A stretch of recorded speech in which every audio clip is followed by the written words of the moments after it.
Because in maritime courts, corporations can only contract with other corporations. A lawyer can only represent you as a corporation. And let me ask you a question, Ann. Can your corporation run a red light? No, my corporation cannot run a red light. No. So he's giving you an affidavit of fiction because he works for a legal fiction and he's trying to get you to respond to the legal fiction. And if he can't get you to respond to the legal fiction, he can't contract with you. So in that case, what you want to do is let him commit the crime. We're going to operate on acceptance. Not that we're trying to trap him or anything. We're just trying to educate him, right? So the first thing you can ask a police officer is, excuse me, sir, are you attempting to traffic my person? And the person is the all caps corporation. Okay? And he's going to say no because he doesn't know better, and that's okay. But what he's ultimately doing is he's giving you a ticket, an affidavit of fiction, and that's got a 30-day notice. You've got a choice to show up at court, right?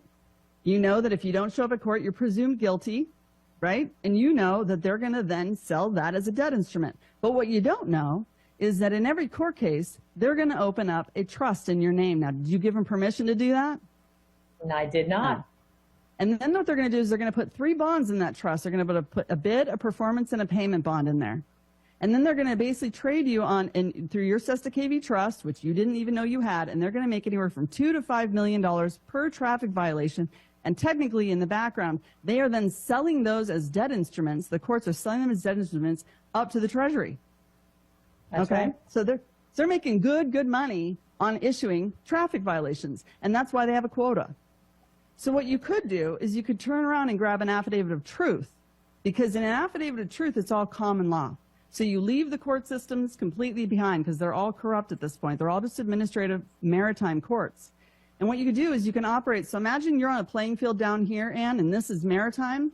We're going to take it to a playing field up here. And by the way, the playing field down here, we're like in the football field, and we're all the way back to the 1-yard line because no one ever taught us how to play offense.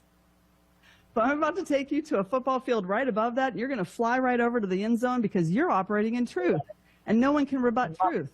So you're going to give them words that no man can gainsay. And in your affidavit of truth, you're going to say in that affidavit, there is no evidence that you didn't just hold me at gunpoint and attempt to traffic my person. There's no evidence that you're not working for a foreign corporation. There's no evidence that you are actually, in fact, a police or policy enforcer for the original republic. There is no evidence that you haven't signed an oath or have signed an oath to we the people, right? So what we are going to do with this affidavit of truth is we're reasonable. It's a negotiable instrument. So this officer can choose to either sign an oath to we the people, or he can choose to resign. He can do anything he wants. He can negotiate this instrument. But technically, he's taking a personal liability with every single ticket that he issues because he is working for a crime syndicate. And because he doesn't know that, that's okay. But in common law, every single man or woman is accountable for their deeds on this earth. So they have to be notified. So you put them on notice. So in your affidavit of truth, not only should it have documentaries to wake this officer up and let him know what's really going on, because again, he's probably a good guy, doesn't know what's going on. But in this affidavit of truth, you can let him know that there are all these things he has to rebut. In other words, he has to prove.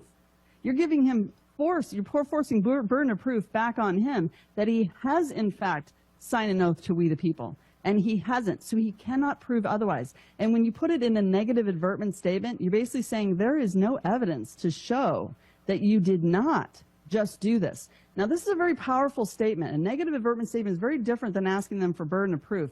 I'm not saying, hey, under burden of proof, prove to me you didn't just do this. Prove to me there wasn't bank fraud. Under burden of proof, prove to me that you didn't just willingly traffic my person.